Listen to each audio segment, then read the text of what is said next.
Hi, I'm Morgan Bart, and I'm here with Coach Kilcoyne, and today we're doing a segment called Charger Connection. So the first question is, what is the best childhood cartoon in your opinion?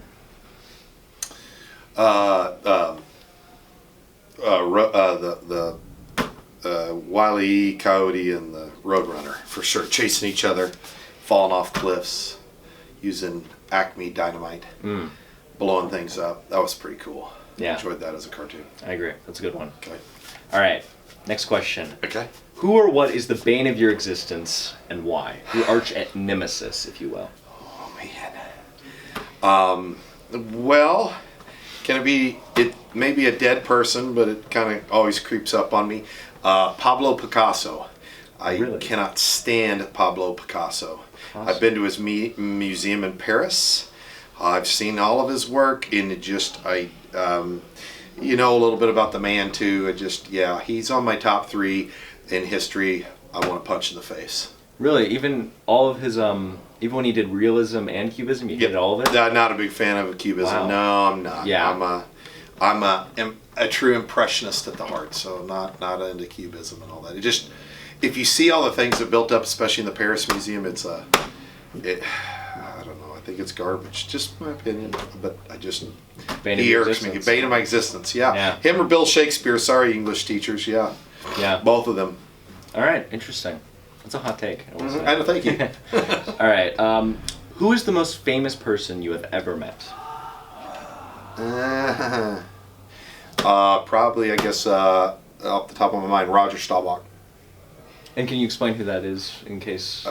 Dallas Cowboys Hall of Fame quarterback, Super Bowl winner, won the Heisman Trophy, won the NFL Hall of Fame, all that. And was it just like a passing glance, or was it like... No, his son went to my high school, and so I knew him. I've actually been in his house. I've touched his Heisman Trophy. I've spoke to the man many times and shook his hand. So. That's pretty cool. Yes. Wow. All right. Next question. What is the most impactful thing you've ever done for a student? I don't know. A lot of different things. I think talk to them, listen to them. I've had an athlete actually live with me at one point that was homeless, so that was probably pretty impactful, I guess. Gave him a place to live when he didn't have anything to live. So I don't know. A lot of things like that, I guess. Okay. All right. All right. This is an interesting question. Okay. If you could change any mistake you've ever made, what would it be and why? Oh man, that's a tough one because I'm not a big guy on regret. I like to move forward. My freshman year, I chose the wrong college, and I think if I could go back, I probably would have done that a little differently. I think I made kind of a quick, rash decision. Thought I wanted something and I didn't. So, students, take your time on that college decision and make sure it's the right one. I ended up transferring to a better place. I wish I'd have gone there to begin with. Yes. Yeah, I assumed. Yeah.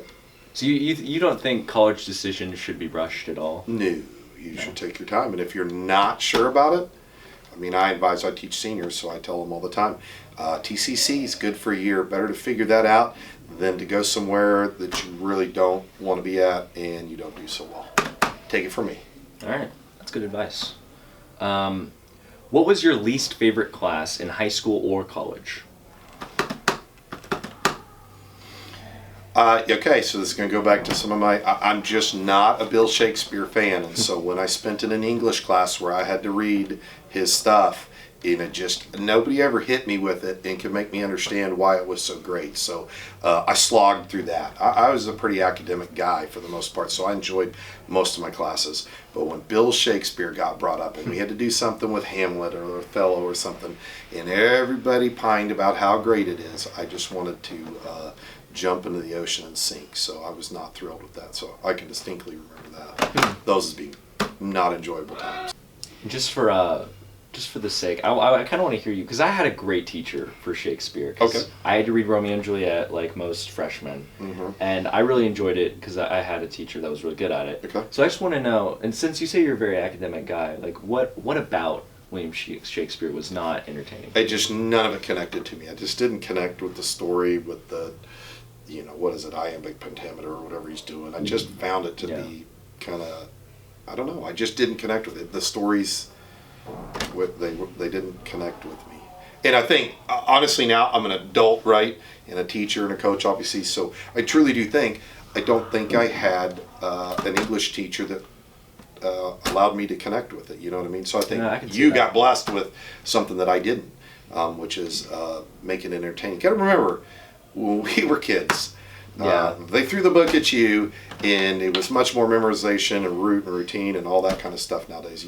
I think you guys live the experience a bit more, so I'm sure it's probably brought alive to you, I would guess, a little bit better. That's what I think. I talk to my parents about stuff like that sometimes, especially in like history class. They tell me they don't really know a lot about modern history because they were just expected to learn dates and stuff like that. Yeah, exactly. Similar kind of a deal. So you don't connect to the material much like that. If you just look at it at face value, you're going to really be like, so it just started to wear on me, right? It was like I had multiple classes of dealing with Bill Shakespeare that I was not connected to, and I had to really like slog through that, which most of school was usually pretty easy for me because I enjoyed it.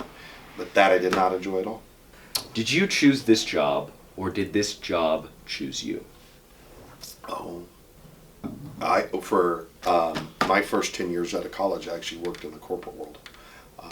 And so I have real world experience and stuff. So I teach economics, and so can talk a lot about those kind of experiences. But probably a little bit of both. I was in the corporate world, and I didn't enjoy it. Sunday nights, getting ready for the Monday through Friday, you were like, I'm not really having a great time. So I got into teaching and coaching.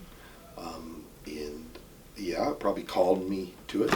And most days are good. Some days you got your challenges and things like that, but infinitely more happy on an average basis doing coaching and teaching than I was working in the corporate world. So, a bit of a calling, but I definitely had to make I had to make a huge jump. I jumped in industries, and, not a young age. I was in my 30s when I did it. So, changed everything. Wow. Okay.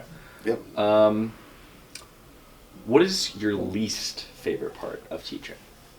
Anything that has to do with like the mundane, details of like paperwork and stuff like that.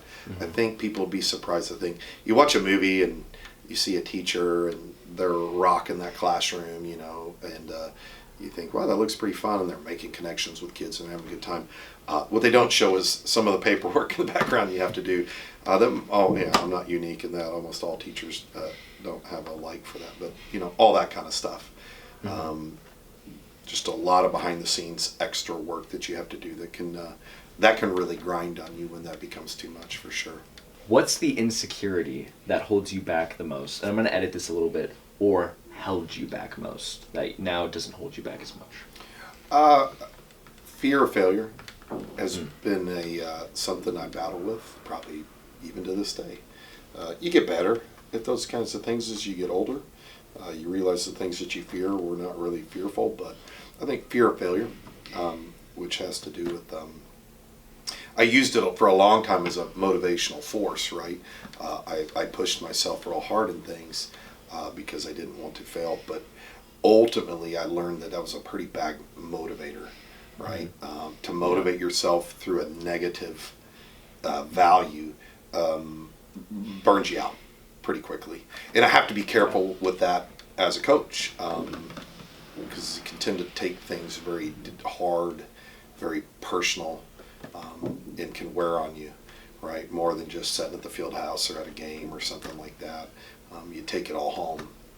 So I have to be careful of that, as using that as like, well, I got to do better or you'll fail is kind of a bad motivating force in my life. So I have to watch out for that, or it burns me out pretty hardcore. For sure. That makes sense.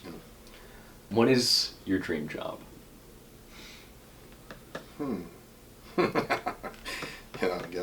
I don't know.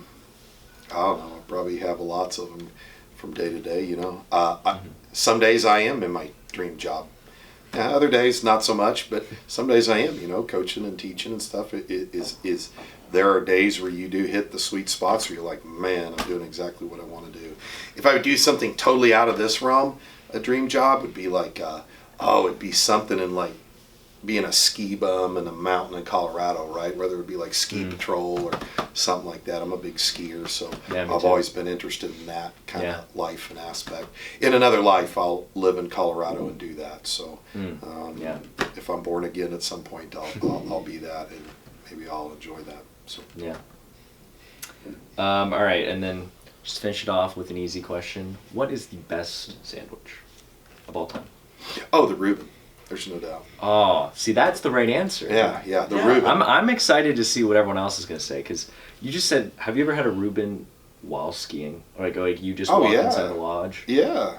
That's the best. Yeah, the Thousand Island dressing with the sauerkraut, with the Swiss cheese, with the corned beef. See, I'm Irish, so I got to like a lot of those things already. Yeah. The corned beef is really good. No, dude, I if a place has got a good Reuben sandwich, I'm there. Yeah, that's valid, honestly. Thank you. All right. Thanks for validating me there. Yeah. All right. Well, that was Charger Connection with Coach Kilcoyne. I'm Morgan Bart. Thank you.